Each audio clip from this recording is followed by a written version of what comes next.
우리 말씀 보도록 하겠습니다. 역대하 33장 11절부터 13절입니다. 역대하 33장 11절부터 13절입니다. 한 절씩 교독하도록 하겠습니다.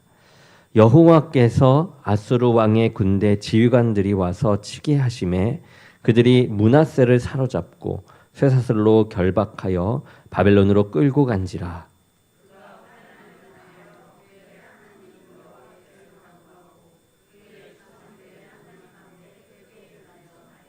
기도하였으므로 하나님이 그의 기도를 받으시며 그의 간구를 들으시사 그가 예루살렘에 돌아와서 다시 왕위에 앉게 하심에 므낫세가 그제서야 여호와께서 하나님이신 줄을 알았더라. 아멘. 자, 잠시 기도하겠습니다. 사랑이 많으신 주님, 오늘도 주의 전에 나와 주의 말씀으로 충전해 나아갑니다. 주의 말씀이 나의 영의 양식이 되어 원동력이 되어 주님께 나아가는 힘을 더하여 주시옵고 오늘 말씀 안에서 큰 은혜가 가득하여 주를 바라보는데 온전히 바라볼 수 있게 하여 주옵소서.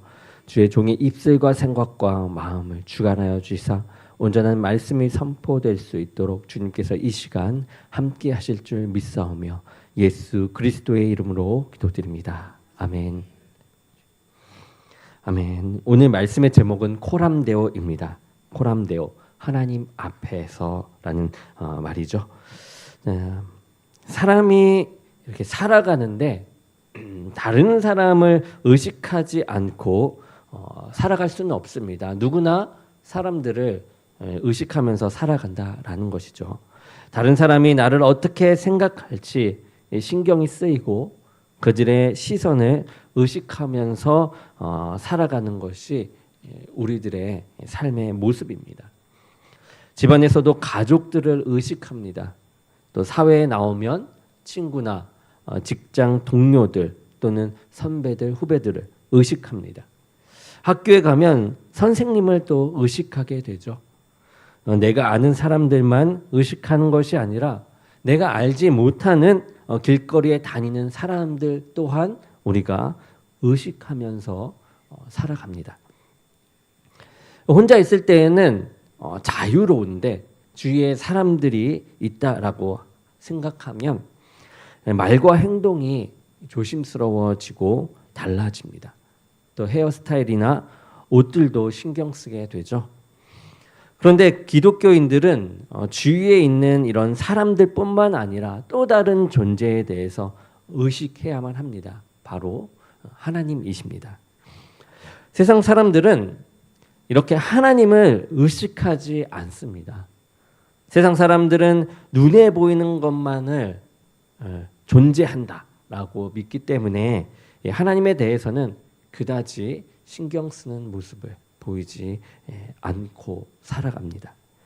하지만 우리 기독교인들, 그리스도인들은 눈에 보이지 않는 것도 존재함을 너무나도 잘 알고 있습니다. 영적인 존재는 육신의 감각으로 느끼지 못할 때가 많이 있지만 역시 존재합니다. 우리 요한복음 4장 24절 성경 말씀에도 나와 있습니다. 하나님은 영이시니 예배하는 자가 신령과 진정으로 예배할지니라 라고 하였습니다. 영이신 하나님께서 존재하십니다. 존재하실 뿐만 아니라 하나님은 이 세상에 충만하십니다. 모든 곳에 편재하시죠. 모든 곳에 계신다라는 것입니다. 모든 세상을 또 살피시는 분이십니다. 이것을 자각하면서 살아가는 사람들이 바로 기독교인들, 그리스도인들, 바로 믿는 자들인 것이죠. 이렇게 자각하면서 나아갈 때 이제 나는 지금 하나님 앞에 서 있구나를 이제 깨달으며 살아가게 되는 것입니다. 이 라틴어로는 코람데오라는 말이 있습니다. 코람이라고 하면 앞에라는 말이고 이 데오라고 하면 하나님을 뜻합니다. 그래서 코람데오, 하나님 앞에라는 뜻이죠. 우리가 믿음 생활을 하는 것은 이 근본적으로 사람을 의식하며 사람에게 보이기 위한 것이 결코 아닙니다. 하나님의 시선을 의식하면서 하나님 앞에서 살아가는 것이 바로 믿음 생활이요 우리의 성도들의 삶이 되는 것입니다. 그러기에 하나님이 보시기에 어떠한지를 우리는 늘 우리들의 삶을 살펴보아야만 하는 것입니다.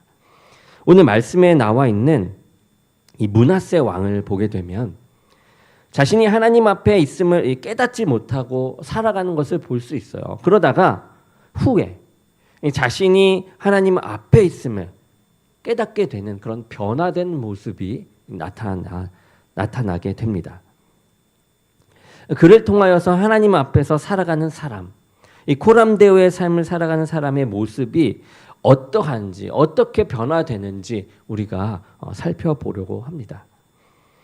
이 므낫세 왕은 남유다 왕의 13번째 왕이었습니다.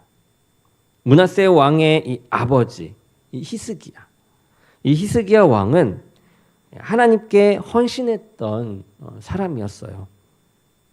왕이 된 후 성전을 수리하고 그동안 지켜지지 않던 유월절기를 다시 행했던 사람입니다.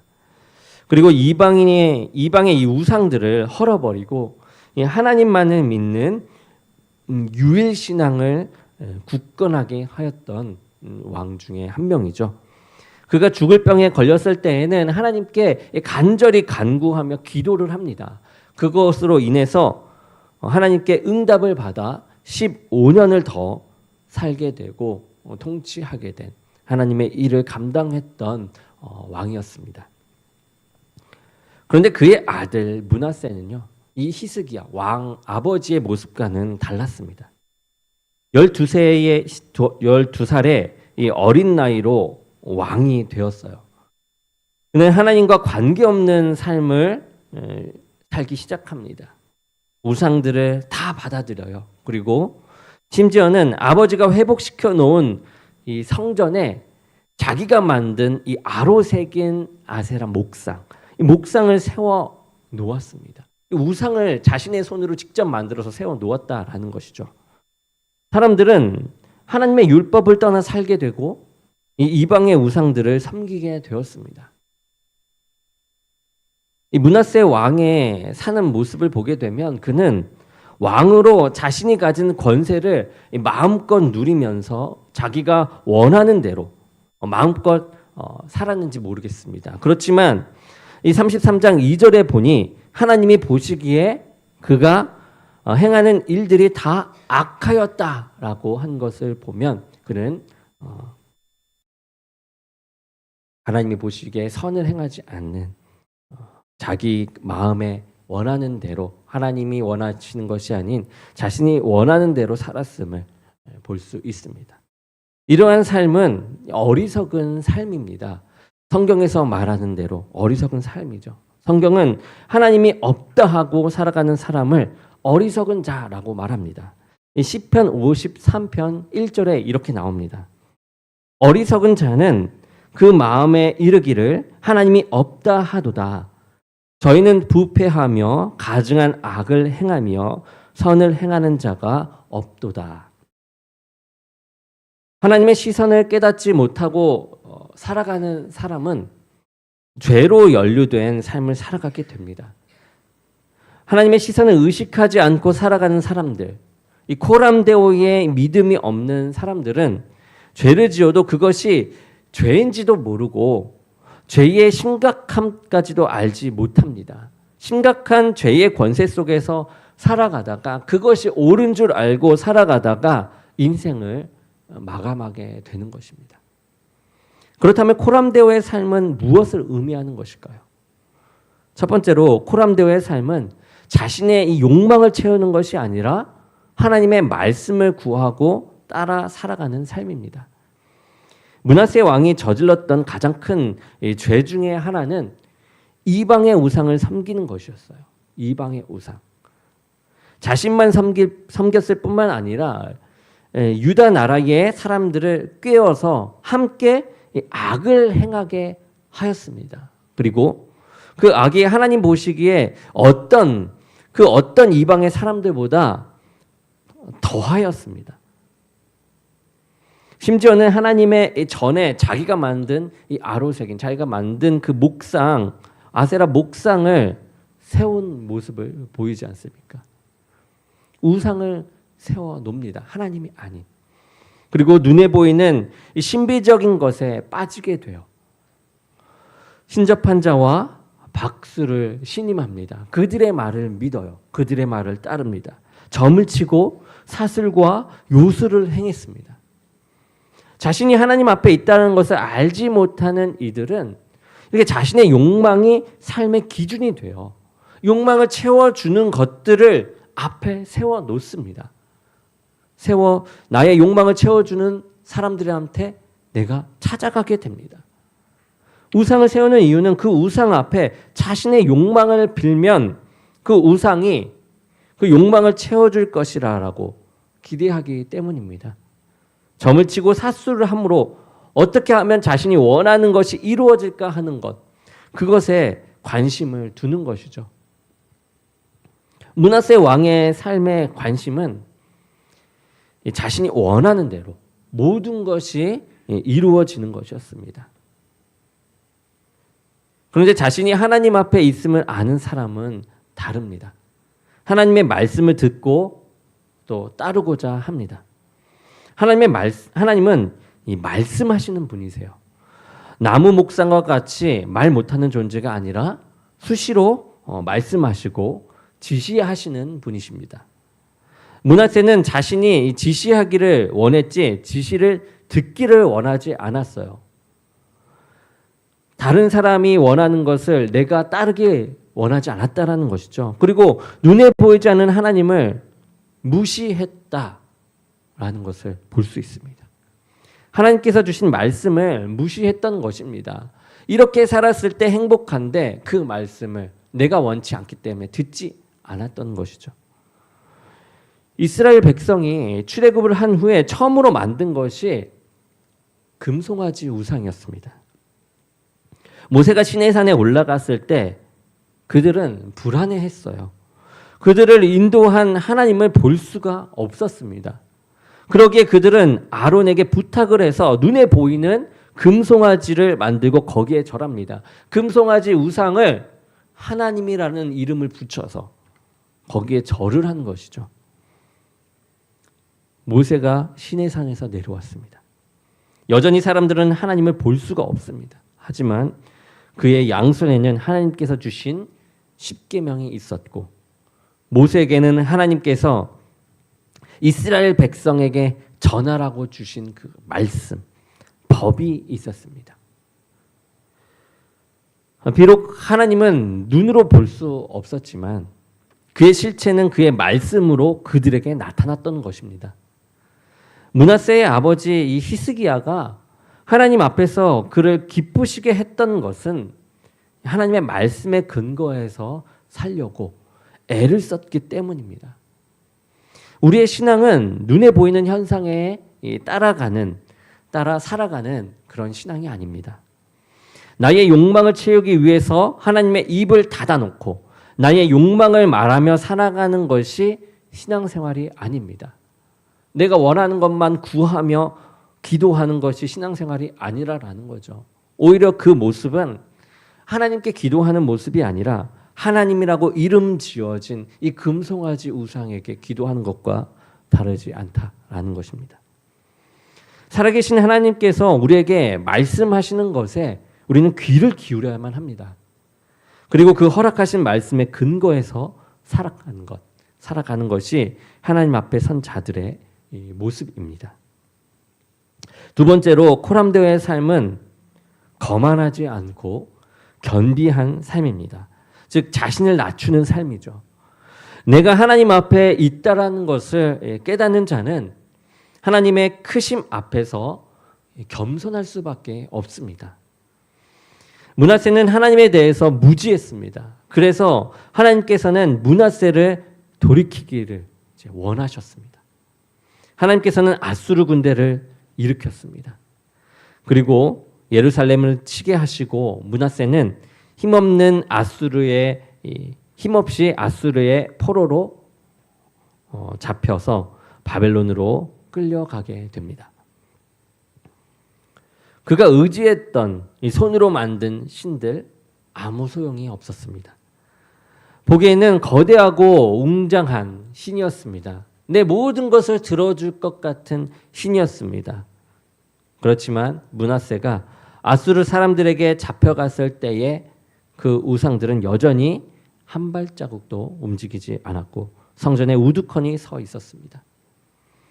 주술과 점을 치는 것들도 소용이 없었습니다. 더 이상의 므낫세에게는 이 행운을 주지 못하는 그런 사술에 불과했습니다. 이때에 므낫세는 하나님의 살아계심을 깨닫게 되었습니다.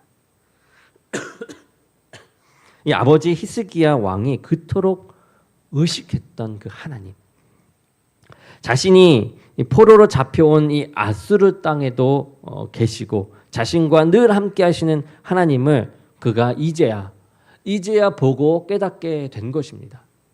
하나님을 보지 못했을 때는 자기만 보고 자기의 것이 옳다 주장했는데 하나님이 이제 보이기 시작하니까 달라지게 됩니다. 그래서 그가 한 것은 하나님 앞에 겸손하게 나아가는 것이었습니다. 그리고 12절에 하나님 앞에 크게 겸비하였다라고 했습니다. 이 아수르 사람들에게 잡혀왔다고 아수르 사람들 앞에서 자신을 낮추었던 것이 아니에요. 살기 위해서 사람들 앞에 비굴하게 행했던 것이 아니었습니다. 므낫세는 하나님 앞에서 자신을 겸손하게 그때 낮추게 되었습니다. 하나님의 존재를 깨닫게 되니까 자신이 이 왕이라고 했던 그 모든 교만함이 이제 잘못된 것이구나 라고 생각하면서 이제 교만할 수가 없었던 것입니다. 자신이 구원해 주실 분은 아수르 사람들이 아니고 자신이 왕이라고 하는 그런 특권도 아니고 자신이 섬겼던 그 우상들도 아니고 하나님밖에는 나를 자신을 구할 분이 없다라는 것을 깨닫게 된 것입니다. 므낫세는 그동안 하나님을 깨닫지 못하고 전능하신 하나님 앞에 교만하게 행했던 일들을 그게 나에게 큰 죄였다라고 고백하면서 깨닫게 되고 하나님 앞에 회개하게 되었습니다. 이렇게 하나님 앞에 있지 않으면 하나님을 깨닫지 않으면 내가 죄를 지어도 죄를 지은지 모르고 죄였음도 깨닫지 못해서 하나님께 회개할 수도 없다라는 것을 므낫세를 통해서 볼 수 있습니다. 이렇게 므낫세는 회개를 하였습니다. 이럴 때에 하나님께서는 응답해 주시죠. 그로 다시 예루살렘으로 돌아올 수 있도록 하나님은 허락하셨습니다. 13절에서 다시 왕위에 거하게 하심에 그제야 여호와께서 하나님이신 줄을 알았더라라고 말하고 있습니다. 므낫세는 비로소 자신이 하나님 앞에 있는 존재의 힘을 깨닫게 되었습니다. 하나님 앞에 있는 존재의 힘을 깨닫게 될 때의 자세는 바로 겸비함입니다. 비록 왕이라고 하더라도 자신이 얼마나 보잘것없고 무지한 존재인지를 깨닫게 됩니다. 그리고 자신이 그동안 하나님을 알지 못하고 거만하게 살면서 지었던 이 죄를 회개하게 되는 것입니다. 코람데어의 삶을 살아가는 이 사람들은 하나님 앞에 겸비하며 사람 앞에 겸손할 수밖에 없습니다. 크신 하나님 앞에 있으니 자신은 한없이 보잘것없는 작은 존재임을 깨닫기에 겸손할 수밖에 없는 것이죠. 아무리 세상에서 높은 명예와 사회적 자리에 있다 할지라도 심지어 이 므낫세와 같이 왕의 자리에 있다 할지라도 하나님 앞에 서게 되면 아무것도 아닌 것을 알기에 겸손할 수밖에 없습니다. 그렇지 않습니까? 우리가 높은 사람 앞에 서면 겸손해지고 낮아지게 되는 것처럼 하나님이 얼마나 높은지 알게 되면 우리는 낮아질 수밖에 없습니다. 그리고 그로 인해서 우리는 회개할 수밖에 없습니다. 거룩하신 하나님 앞에서 얼마나 죄인된 존재인지를 알기 때문에 회개할 수밖에 없습니다. 베드로가 예수 그리스도를 처음 만났을 때 이야기하지 않습니까? 주님, 나를 떠나소서. 나는 죄인이로소이다. 이런 고백이 저절로 나오게 되는 것입니다. 하나님을 발견하게 되고 하나님 앞에 서게 되고 주님을 만나게 되고 주님을 깨닫게 되면 내 안의 죄가 깨닫게 되어져서 이렇게 회개의 모습, 죄인인 것을 고백하는 모습이 저절로 나오게 된다라는 것입니다. 코람데오의 삶을 사는 이들은 이렇게 겸손할 수밖에 없습니다. 교만하다면 아직 하나님 앞에 선 자가 아닌 것입니다.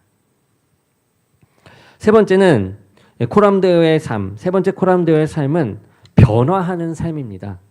하나님 앞에 있다라는 것을 알지 못했을 때와 그것을 알았을 때의 삶은 동일할 수가 없습니다. 분명 변화가 있어야만 합니다.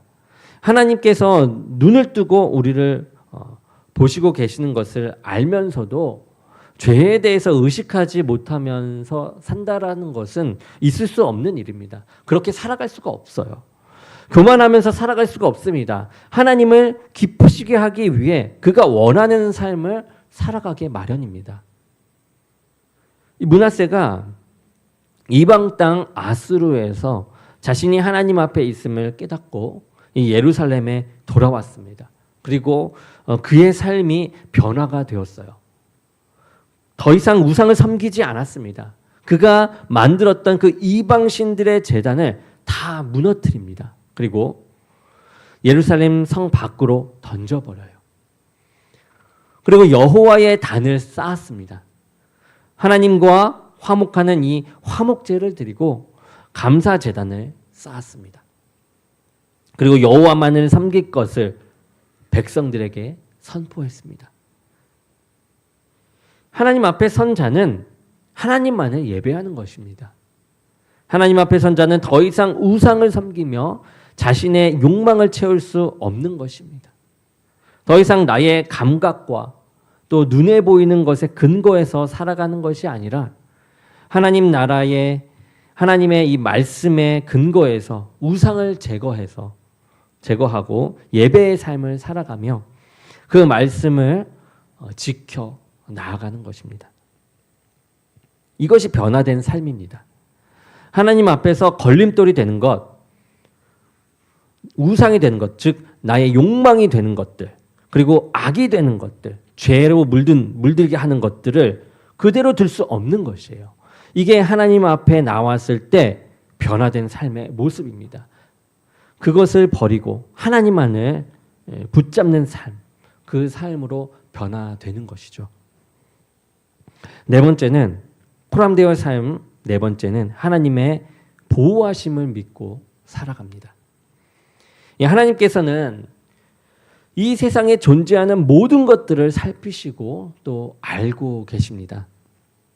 누가복음 12장 6절에서 7절 이렇게 나옵니다. 참새 5이 아사리온 2에 팔리는 것이 아니냐. 그러나 하나님 앞에는 그 하나라도 잊어버리는 바 되지 아니하는도다. 너희에게는 오히려 머리털까지도 다 세신 바 되었나니 두려워하지 말라. 너희는 많은 참새보다 귀하니라. 하나님 앞에서는 그 하나라도 잊어버린 바 되지 않습니다. 하나님은 모든 것을 간섭하시고 또 알고 계신 분이세요. 심지어 하나님은 사람의 머리털까지도 세신 바 되신다 하였습니다. 코람데오의 신앙을 가진 성도들에게, 우리들에게 하나님은 감시와 책망을 하시는 분이 아니라 자신을 살피시고 돌보고 있음을 경험케 하시는 분이세요. 내가 하나님 앞에 있기에 나를 해하려는 그 원수의 공격으로부터 하나님의 보호하심을 받을 수 있는 것입니다. 언제든지 하나님 앞에 기도하며 아뢰며 하나님의 능력 가운데 살 수 있는 것이죠. 이러한 보호하심이 우리들에게 있게 되는 것입니다. 우리는 사람의 시선을 의식하기 전에 하나님의 이 시선을 의식해야만 합니다. 하나님 앞에 내가 있음을 아는 이 코람데오의 신앙이 세상의 시선과 기대에 따라서 살아가거나 나의 욕망을 따라서 살아가는 모습을 보이는 것이 아니죠. 하나님의 말씀을 구하고 그 말씀대로 살아가는 것이 하나님 앞에 선 자의 이 삶의 모습입니다. 하나님 앞에서 자신이 섰다라는 것을 깨닫는 자는 늘 하나님 앞에 겸비합니다. 교만하지 않습니다. 겸손히 하나님의 이 자비를 구하며 살아가는 것입니다. 하나님 앞에 선 자임을 믿고서 살아가는 자들은 세상 사람들과 구별된 삶을 살아 나아갑니다. 옛 과거의 구습은 버리고 하나님의 말씀 가운데 살아가게 됩니다. 하나님의 사람의 시선보다는 하나님의 시선을 먼저 느끼며 살아갑니다. 보는 방향이 틀리게 됩니다. 그래서 사람이 있든지 없든지 하나님의 말씀을 따르고 그분을 기쁘시게 하는 삶을 살아갑니다. 전에는 사람의 이 시선에 따라 살아갔던 그 사람들이 이제는 하나님의 시선에 의식하게 되는 것이죠. 그러기에 그 삶이 동일하고 진실해지게 됩니다. 그리고 그러한 이들은 하나님의 보호하심을 받는 그런 믿음을 가지고 살아가게 됩니다. 우리의 머리털 하나라도 세신바 되신 이 하나님이 함께 계시고 또 보호해 주시며 능력이 되어 주심을 믿고 살아가는 것입니다. 코람데오의 이 신앙, 내가 하나님 앞에 있고 하나님께서 내 앞에 계심을 믿고 살아가는 이 복된 인생이 저와 여러분에게 가득하기를 주님의 이름으로 축원합니다. 우리 기도하겠습니다. 사랑이 많으신 주님, 우리가 하나님 앞에 더욱더 깊이 나가기 원합니다. 하나님 앞에 서지 못했을 때 나타나는 현상은 너무나도 어리석고 참담함을 우리가 봅니다. 죄를 지어도 지은 줄 모르고 우리가 내가 좋자고 가는 그 모든 일들이 옳다고 느끼며 살아가는 그 어리석은 삶에서 하나님을 보게 하심으로 하나님 앞에 서게 하심으로 우리가 하나님 앞에 섬으로 다시금 변화되어 나가게 하여 주옵소서. 죄를 깨닫게 하시고 우리들의 잘못된 방향을 분별하며 주의 말씀을 묵상하며 나갈 수 있게 하시고 하나님을 늘 의지하면서 하나님만을 섬기며 하나님의 뜻을 구하며 하나님의 뜻대로 살아가고 실천해 나가는 참된 그리스도인이 되게 하여 주옵소서.